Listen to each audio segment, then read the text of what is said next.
waktu yang akan dipertanggungjawabkan 5 tahun ke depan. Sebagaimana laporan panitia tadi, profil KHT ini nanti menjadi pedoman dalam penyusunan grid rencana induk pengelolaan keanekaragaman hayati sebagai bagian dari rencana strategis pengelolaan lingkungan hidup untuk tahun 2023 hingga 2028. Memang kita harus akui bahwa profil KHT Kota Makassar nanti dapat disusun di tahun ini dengan tentu mulai dari tahun lalu dan dituntaskan di tahun ini, karena kita juga baru berada pada kelembagaan yang saat ini kita sudah berdiri sebagai satu bidang program dan kegiatan yang memang fokus di dalam pengelolaan keanekaragaman. Tadi juga disampaikan oleh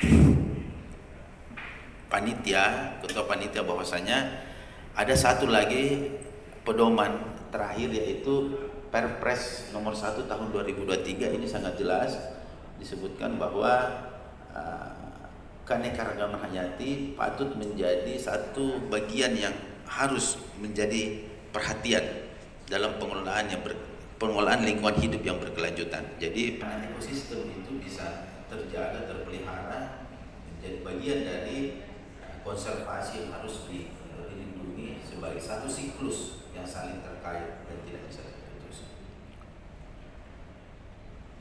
Saya juga mohon maaf, saya lupa, dokternya yang membuka acara adalah Bapak Kepala Dinas Lingkungan Hidup, namun beliau berhalangan. Semalam menyampaikan bahwa berdasarkan perintah pimpinan, beliau harus berada di Jakarta melakukan konsultasi dengan Menko Marves dan Kejaksaan Agung terkait susunan profil keanekaragaman hayati Kota Makassar. Kami buka secara resmi. Terima kasih. Assalamualaikum warahmatullahi wabarakatuh. Kita coffee break, kebetulan yang buka acara juga sebagai moderator. Jadi insya Allah kami akan pandu kegiatan ini. Namun sebelum kita memulai, kami beri waktu kurang lebih 10 menit.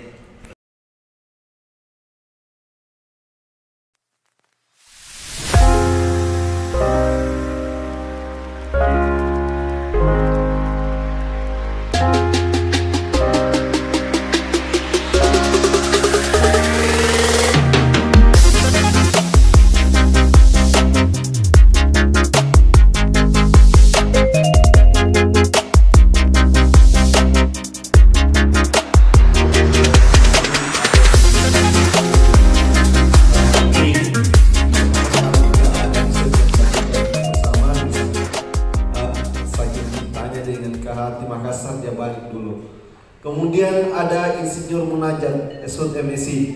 Mudah-mudahan ini jadi keanekaragaman hayati ini penting untuk dilakukan dalam rangka perlindungan dan pemulihan ekologi, ya, sehingga semua spesies yang ada di Makassar ini, ya, termasuk baik yang ada di perairan darat, kemudian di darat sampai ke laut dan pesisir, ya, PLH, ya, terkait perlindungan dan pengelolaan. Kemudian yang menjadi pedoman di dalam penyusunan ada ini Peraturan Menteri Lingkungan Hidup tahun 2009 di nomor 2. Orang biasa sebutnya Pulau Lakang, padahal Lakang itu adalah merupakan delta, ya, karena dia bukan bentukannya dari laut, tapi dia ditarik oleh sungai, ya. Jadi ini juga ada di itu sudah memasukkan ini. Nah, yang paling ada tambak, ya, kemudian ada danau, sungai, dan seterusnya, termasuk RTH ini. RTH yang paling banyak sebenarnya ini di kawasan pesisir, itu di Mangrove, Lantebu, Bira, dan seterusnya, ya. Kalau untuk jaringan nipah, ya, yang paling banyak kita temukan, ya, di sepanjang perairan Sungai Telok. Kita berharap ini tetap dipertahankan karena dia bukan hanya berfungsi sebagai penyangga untuk wilayah bibir sungai, ya, pinggiran sungai, tetapi juga sebagai ruang terbuka Kota Makassar yang sudah mengalami kerusakan. Kemudian pendampingan masyarakat dalam rangka bagaimana melatih, ya, meningkatkan kapasitas masyarakat terkait rehabilitasi dan pelestarian. Karena menurut Ridho ini, kalau misalnya karang itu sebenarnya dia kan adalah makhluk hidup ini karang, ya. Kalau dia mengalami kerusakan itu butuh waktu yang lama untuk bisa memulihkan, ya. Jadi memang bahaya sekali kalau ada kerusakan yang terjadi. Jadi kami ini tim peneliti tidak turun sendiri, Bapak Ibu, ada memang tenaga-tenaga teknis yang asisten peneliti lagi kami ambil untuk menjelajahi, ya, semua lokasi-lokasi ini. Kalau kita lihat, ya, jadi misalnya ini semua data-data primer, ya, yang kita temukan. Jadi ini kelimpahan ikan saja dalam jumlah individu per luas area, ya, per 125 meter persegi, ya, ditemukannya jenis-jenis ini. Itu rata-rata 152, ya, untuk ikan. Lalu kemudian ikan mayor itu 123 individu per 125 meter. Jadi dalam area 125 meter itu persegi itu kita temukan jenis spesies individu ikan dalam area ini. Banyak sama di Pulau Lanjukannya. Anda Pak Ridho coba yang merah itu di Lanjukan, kemudian yang lumu-lumu itu yang kuning, dan yang hijau itu di Kodingarengkeke yang ditemukan sebarang plankton ini. Ini semua jenis plankton yang ditemukan di site. Nah, untuk keragaman spesies dan genetik, ya, tumbuhan liar darat pulau yang belum bernilai ekonomis ini, ya, ada beberapa yang ditemukan di lokasi di pulau. Ada Casuarina, kemudian Euphotarium, ya, Scaevola, dan Argusia. Ini yang di Terling. Casuarina. Oke. Yang ada di pegunungan, ada di Oh, nggak bisa. Iya. Apa namanya pasan yang kayak pinus? Casuarina, Prof. Ya, ini sebagai cemara laut namanya. Cemara laut. Ini sebagai kalau ini ada di biasanya juga kita temukan di wilayah darat, itu sebagai tumbuhan indikator bahwa daerah itu daerah gersang, ya, tidak memiliki banyak unsur hara yang dibutuhkan tanaman. Tapi itu biasanya di pinggir-pinggir pantai juga. Oh, nggak apa-apa. Oke, lanjut. Dan bintang laut juga ini ada dua saya lihat, ya, ada Lynchiaia yang spesiesnya, kemudian ada Protoreaster nodusus, ya. Kemudian ada Soleraceae, ada juga ini Nipa itu adalah bagian dari ekosistem mangrove sebenarnya, tapi dia paling belakangnya, ya, dia di gugusan paling belakang. Bagian-bagian depan yang dekat kita itu adalah kalau bukan api-api, Rhizopora. Oke, bisa, ya. Pak, ini dorang Prof tahu yang mana ikannya bisa di mana? Sama Pak. Nah, ini untuk hortikultura yang ada, ya. Jadi ini yang kemarin di Lakang, ya. Hortikultura ini sebenarnya Lakang ini sampai sekarang kondisi kemarau biasanya kan tidak jadi mangga, Pak. Gugur karena tidak ada pembuahan dan seterusnya. Di Lakang berdasarkan pengambilan foto tim, ya, Bunir di pulau, ya. Jadi ada memang kamera khusus yang dipakai oleh Bunda Irwanda dan tim untuk mendapatkan ini. Ini yang saya sampaikan tadi bahwa burung sementara terbang pun bisa dia tangkap melalui kamera, ya. Bapak jadi canggih sekali kameranya. Oke, ada Megapodius, ya, kemudian Sternula dan Todirampus sama Sospero. Ya, ini yang ada di biasanya di daerah-daerah cemara laut, ya, kalau kita lihat. Oke, bisa, ya. Pak, ini dorang Prof tahu yang mana ikannya bisa di mana? Sama Pak.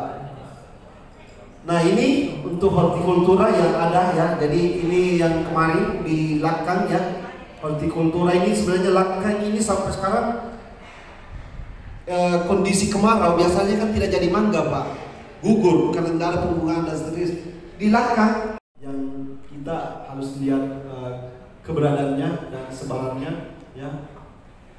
Nah, kemudian dari sisi kearifan lokal dan budaya ya, ini di Pulau Baranglompo ada makam kuno, kemudian ada istilah perayaan JP, Surah 10 Muharram, kemudian Pulau Kodingaren memiliki sistem dagang yang dilakukan para istri nelayan dalam upaya memenuhi kebutuhan pokok. Kemudian di Laka ini ada bunker ini di persembunyian di peperangan Jepang katanya, yang merupakan kondisi sekarang ya. Jadi ditemukan di beberapa pulau di Kecamatan Kepulauan Sangkaran ya, sebanyak 8 jenis ya.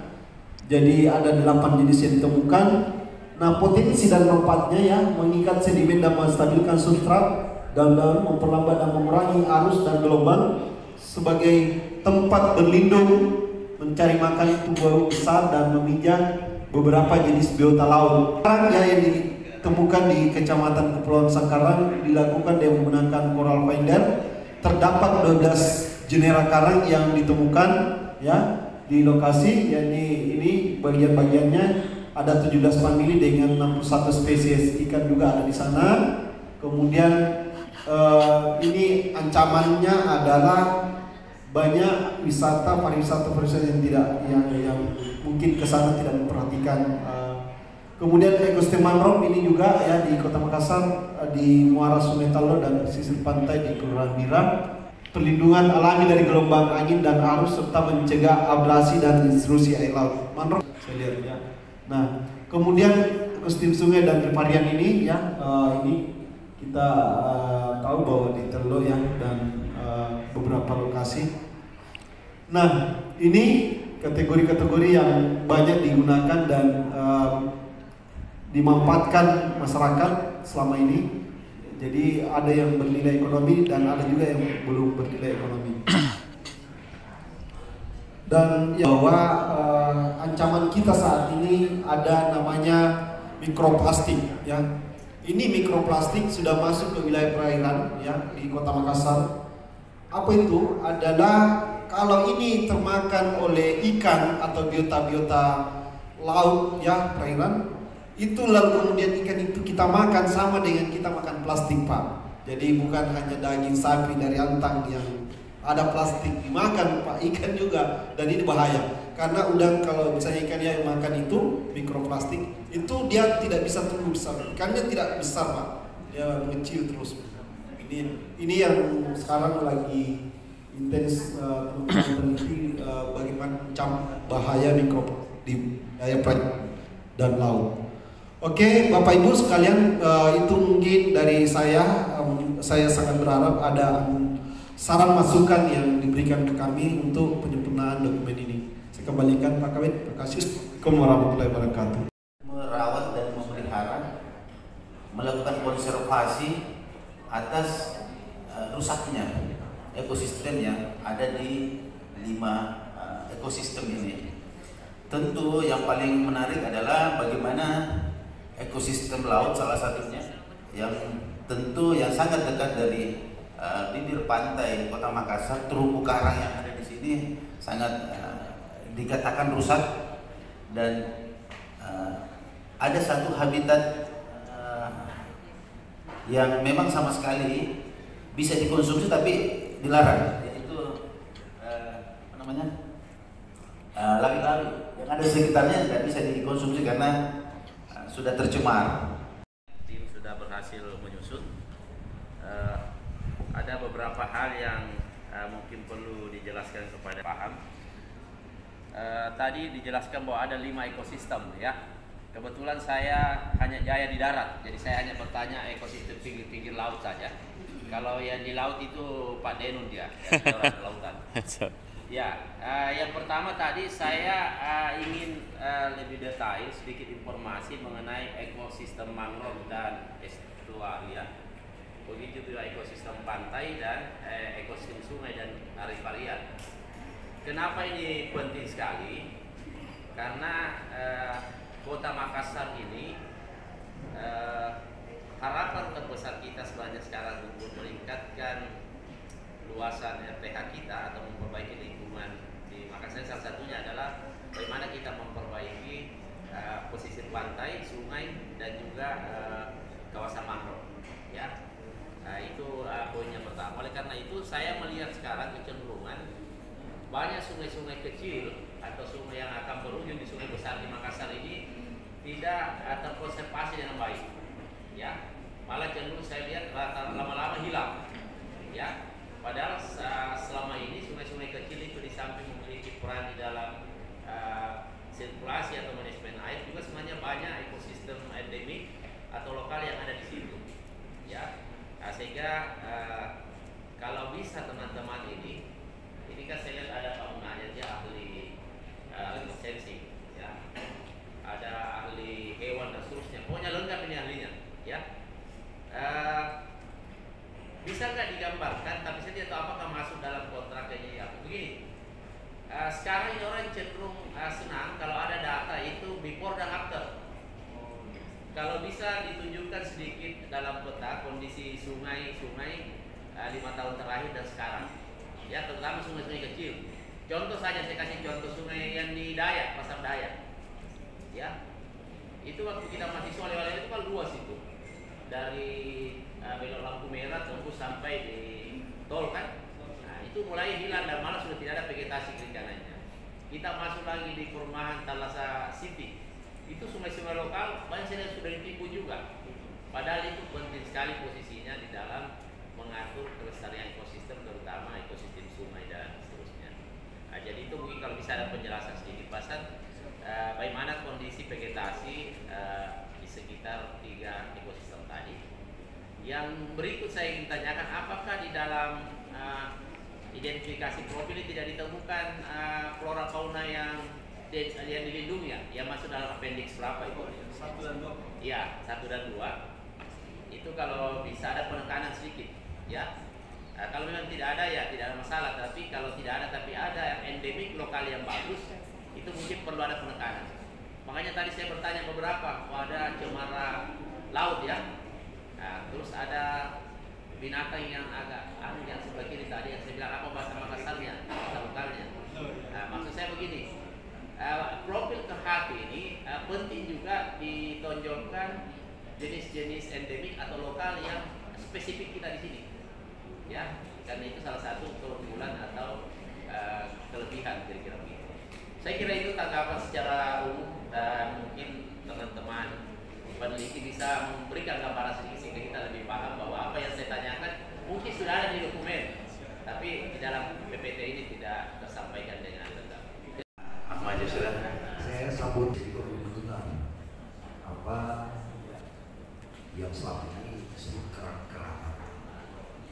Kalau endemik selama ini mungkin merkuri paparan di barat ini, ternyata kita itu masih ada segar-segar dan segar. Bahkan bandeng laut itu masih ada. Nah itu jadi masih utara Pulau Makassar. Lalu menyangkut unggas sendiri itu tidak mendengar membaca bahasanya bahwa itu tidak hanya putih, ada yang abu-abu. Nah itu ada di Makassar. Saya sepakat dengan Pak Profesor tadi menyangkut data kalau 5 tahun ini biasanya nih, karena kita baru tahun ini menyusun yang namanya profil.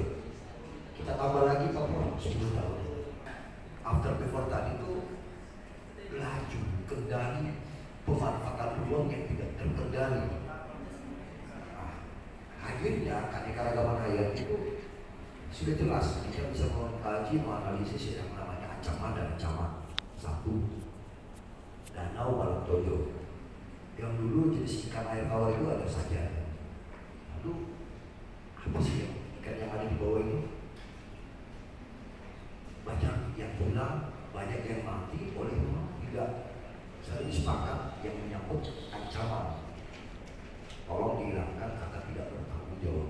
Karena mulai dari perencanaan penyusunan anggaran yang adalah pemerintah, lebih tepat lagi yaitu tidak ramah lingkungan.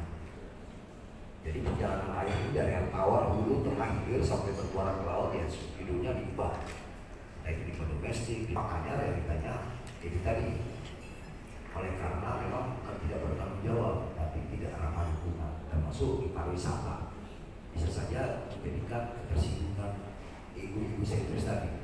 Karena tujuan dari profil KHT ini kan menyajikan one web data peta yang terintegrasi. Jadi ada flora, fauna, lalu tentang alam yang lain. Tadi betapa penting 10 tahun terakhir. Karena rusak dan memang bentang alam ini oleh karena perilaku perencanaannya memang sangat tidak berkeadilan. Pentingnya pula tadi kita men-tracking apa yang menjadi sebenarnya ikan, ada yang disebutkan emisi atau apa emisi yang disebut itu sebagai alat parameter tidak hanya di das atau allo, tapi dulu masih ada, tapi tiba-tiba udah ada hilang itu jelas banget. Tapi kenapa di kanal itu di waduk tiba-tiba muncul yang namanya kerak-kerakan? Nah itu kan banyak tuh di jalan itu yang sampai sebesar begini dan di di sini paparan narkotikanya sudah nggak usah disebut lagi. Tapi yang dari waduk tadi, nah, mungkin tinggal dilengkapi saja. Wabarakatuh. Saya hormati moderator, ibu pemateri, teman-teman dari SKPD dari perguruan tinggi. Tapi Pak, saya lihat ini penjelasannya ini dari perencanaan untuk pada tingkat kota dan pada tingkat provinsi dan tingkat balai dan APBN. Bagus sekali Pak untuk disinergikan dengan tata ruang laut, seperti penyusunan sambil tata ruang laut disinergikan sambil penyusunan master plan pariwisata. Di tempat-tempat ini berbagai macam bisa menyelam. Artinya untuk pariwisata banyak menyelam, melihat terumbu-terumbu karang, lokasi-lokasi terumbu karang tersebut. Seperti pada daerah-daerah di daerah-daerah kepulauan. Ini perencanaan untuk dinas pariwisata dan dimasukkan dalam register dinas dan PDM dinas. Terus selanjutnya untuk daerah pesisir dan pulau yang kita tahu itu 0 sampai 12 mil untuk kewenangan provinsi, sedangkan kita itu 0, berarti hanya kita mungkin ada kebijakan lain hanya kita dan bisa di daerah pesisir kita. Terus daerah pesisir yang bisa kita ambil. Nantinya bagaimana di pihak dari dinas lingkungan hidup program apa bisa dimasukkan dalam registranya. Dasar hukum saya belum lihat, atau saya yang belum lihatnya, mungkin perlu dimasukkan di situ Impres yang 21 tahun 2023 terkait dengan pelestarian keanekaragaman hayati dalam pembangunan berkelanjutan. Kemudian yang kedua, tadi telah kita melihat hasil identifikasi keanekaragaman hayati yang telah dikembangkan, termasuk di dalamnya ada tutupan laut, terumbu karang, tutupan lahan, bahkan sampai biofarma, termasuk juga satwa liar. Nah, mungkin dari kami mungkin bisa lebih didetailkan lagi atau dibahas secara mendalam. Jadi spesies satwa dan tumbuhan yang endemik atau sangat langka yang perlu dilindungi di setiap pulau-pulau. Tadi kan telah dipaparkan bahwa di pulau ini satwanya ini, tumbuhannya ini. Kenapa? Karena ketika kita mengetahui bahwa jenis ini yang langka atau endemik di pulau A misalnya, itu menjadi masukan untuk teman-teman di daerah maka perlakuan apa yang harus dilakukan di setiap pulau-pulau tersebut. Pihak Kodam Angkatan Laut melakukan transplantasi terumbu karang di daerah Barangmongko tapi tidak berkembang. Nah, dia mengatakan lebih cocok tumbuh di daerah Sabalona. Seperti itu, barangkali potensi-potensi ini bisa dipetakan sehingga semua orang bisa tahu bahwa di sini layak bisa dikembangbiakan. Terima kasih, Pak. Saya akan mencoba menyampaikan apa yang selama ini kami peroleh dari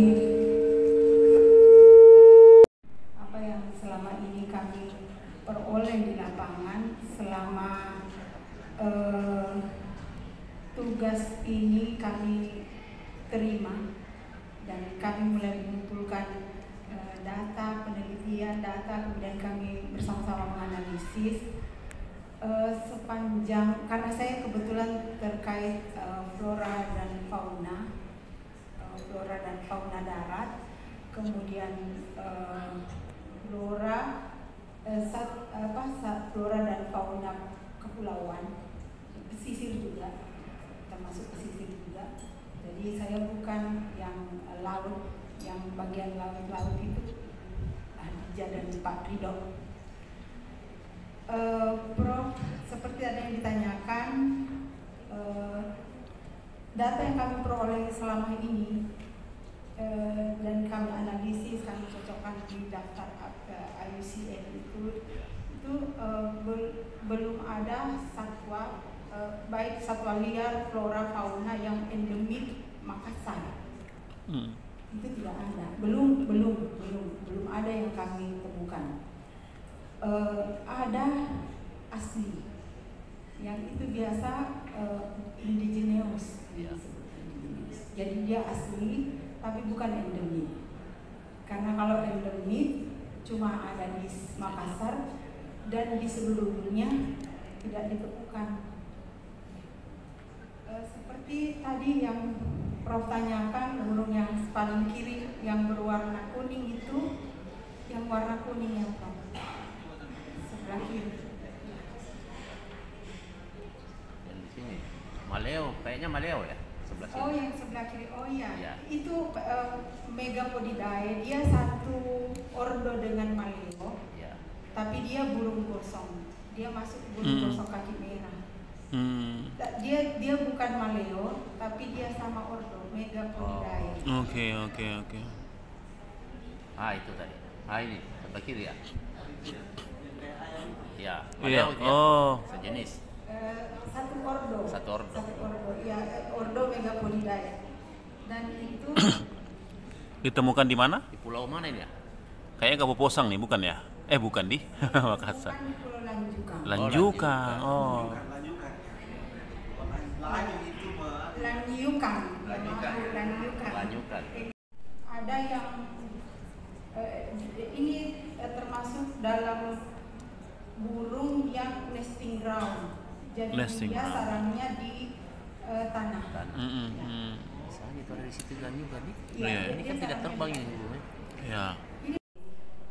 Kalau misalnya kita memasukkan mengenai saluran-saluran yang bermuara di perairan khususnya di Kota Makassar, kalau yang saya tahu sih sekitar ada muara kanal yang masuk juga ke badan perairan. Ya mungkin dari pihak DLHK bisa mensupport kami terkait data atau outlet mana saja dari yang masuk ke perairan, karena memang kalau dari sisi kita mau berbicara keberlanjutan ya pasti berbicara mengenai pencemaran. Apakah sumber daya hayati yang kita telah identifikasi itu akan tetap ada nanti di 10 tahun atau 20 tahun ke depan, kan tergantung dari ada tidaknya pencemaran yang masuk. Dari sumber pencemaran kan kalau kita tahu dari Kota Makassar ini yang bermuara di perairan itu ada dari sumber pariwisata, kemudian sepanjang jalur di depan saja kita bisa lihat ada hotel banyak, kemudian ada pemukiman, ada perkantoran, ada perdagangan seperti yang disebut bukan hanya TPI, tapi kayak lelong saja kan.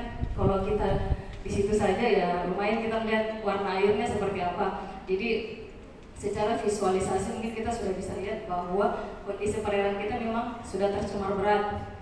Kemudian yang di depan sini yang masjid terapung itu juga kan kelihatan di situ memang sudah, kalau saya sih melihat tanpa mungkin kita melakukan pengambilan sampel kualitas air, dari secara visualisasi saja sudah terlihat. Jadi mungkin dalam penyusunan ini bisa di kolaborasi terkait saluran-saluran yang bermuara, outletnya di titik-titik mana saja. Kemudian nanti kalau saya harapannya, kemarin sempat diskusi dengan ketua tim, output dari buku ini, kalau saya ada kayak semacam rencana aksi dari seperti yang dikatakan oleh Pak Kamarudin Aziz tadi, ada melibatkan stakeholder. Jadi kalau saya dari saya itu stakeholder dari bukan hanya dari pihak kampus saja, kalau saya perlu ada pelibatan dari pihak swasta. Karena di pihak swasta pasti mereka kayak itu kan dia punya CSR.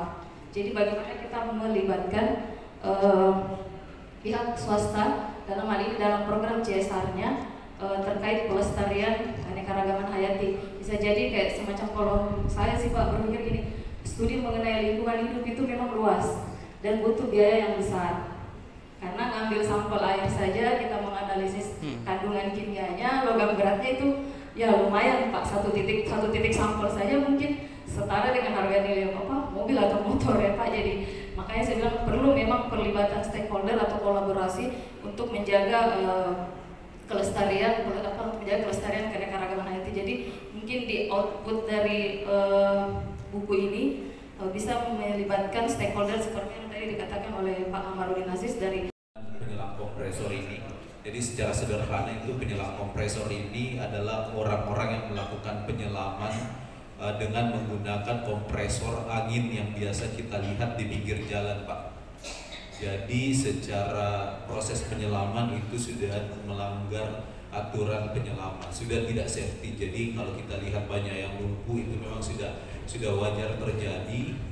Dan juga kita melihat daerah penyelaman dan kedalaman selamnya itu biasa di atas 40 meter. Jadi di atas 40 meter itu risiko penyelaman itu sudah sangat tinggi. Dan pertanyaannya kenapa sebenarnya mereka melakukan penyelaman di atas 40 meter. Jadi sebenarnya target fishing mereka itu teripang macam-macam teripang yang ada di pasir dan lain sebagainya. Dan memang mereka hidup di atas kedalaman 40 meter. Nah, ketika manusia menyelam di atas 40 meter, itu potensi terkena risiko yakni deko atau dekompresi. Jadi kita bisa menganalogikan tubuh manusia yang masuk ke dalam air lebih dari 40 meter itu seperti soda yang dikocok. Jadi pada saat manusia kembali ke tekanan atmosfer normal, maka tubuhnya itu seperti soda yang dikocok. Artinya soda-soda itu bisa menghambat pembuluh darah. Kurang lebih seperti itu, maka penyebab kelumpuhan itu bisa terjadi. Ini seperti itu. Kemudian berkaitan dengan fishing ground penyelam kompresor ini, Pak izin sejauh ini sudah tidak lagi melakukan penyelaman di daerah Makassar. Jadi mereka melakukan penyelaman di daerah Indonesia Timur, Papua, Nusa Tenggara dan lain sebagainya. Jadi mereka pada dasarnya melakukan perjalanan laut dari Pulau Baranglompo menuju Papua, kemudian dan lain sekitarnya, Pak. Jadi untuk penyelam teripang memang domisili Makassar, Pulau Baranglompo, tapi fishing ground-nya tidak lagi di Kota Makassar, seperti itu. Kemudian yang kedua terkait dengan penyediaan data daerah tangkapan fishing ground menggunakan sensor atau teknologi apapun itu. Sebenarnya ini Pak bisa dilakukan dengan metode, cuman untuk dalam profil ke hati ini mungkin kita belum bisa memasukkan Pak karena berada pada sektor berbeda. Tapi izinkan saya Pak menjelaskan bagaimana proses itu bisa terjadi. Jadi dalam memperhatikan tingkah laku ikan, khususnya ikan-ikan ikan-ikan pelagik itu memiliki parameter, Pak. Jadi misalkan ikan tuna, dia berada pada suhu sekian, kedalaman sekian, kemudian makanan yang dia makan adalah ikan jenis ini. Nah, dalam proses pemodelan atau penginderaan jauh itu kita bisa menentukan lokasi tangkapannya dengan melihat pertama yaitu suhu permukaan laut, kemudian bagaimana tingkat klorofil A atau makanan atau produsen utama dalam mata rantai, kemudian yang ketiga itu adalah daerah upwelling.